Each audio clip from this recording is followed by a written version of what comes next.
Good afternoon, folks. There's a lot more that has to be done. They've clued us in on their planning on how they plan to distribute the actual vaccine to the various states. But there is no detailed plan, that we've seen anyway, as to how you get the vaccine out of a container into an injection syringe into somebody's arm. And it's going to be very difficult for that to be done, and it's a very expensive proposition. For example, you know, we agree with their priorities that they've laid out so far. I do, at least. My team is looking at it, of dealing with first responders and those in nursing homes and in home care, the first people on the list.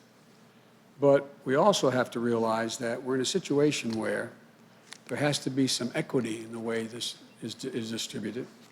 And that requires, for example, right now we're in a situation where you have, the leading cause of death for all Americans this week is COVID-19.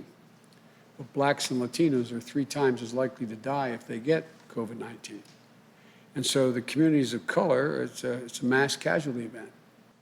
But we also have to realize that we're in a situation where delivering the large amounts of the vaccine to the Walmarts and other major drug chains does not get you into a lot of these neighborhoods, and it doesn't guarantee that it gets around. So we got a lot of work to do, and there has to be the equity side of this has to be an important part of distribution.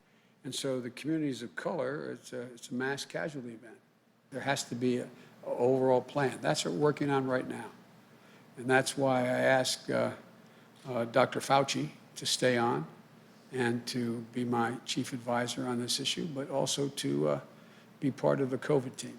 The major drug chains does not get you into a lot of these neighborhoods. But I think one of the things that bothers me the most is by the wild assertions the administration was making about how this was going to go away and inject bleach and all those kinds of things.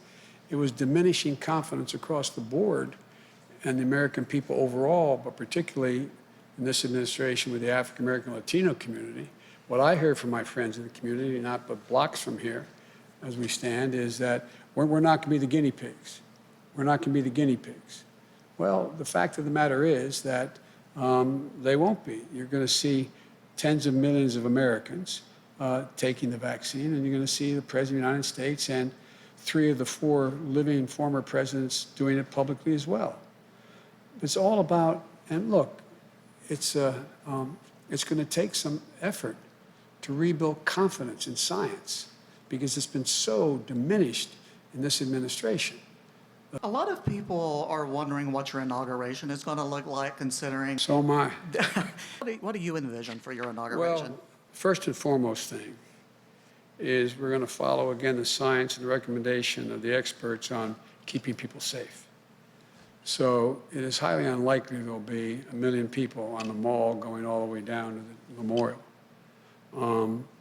I think we'll see. We're in discussion with the House leadership and the Senate leadership as to what they plan for the inauguration, particularly those 200,000 spots they control. But I think you're going to see something that's closer to what the convention was like than the typical inauguration.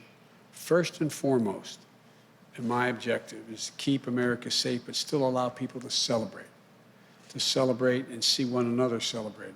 These are common problems, and I'm confident it's going to be hard. But my guess is there probably will not be a gigantic inaugural parade down Pennsylvania Avenue. But my guess is you'll see a lot of virtual activity in states all across America, engaging even more people than before. I wish I could tell you more, but as those decisions are made, they'll be announced.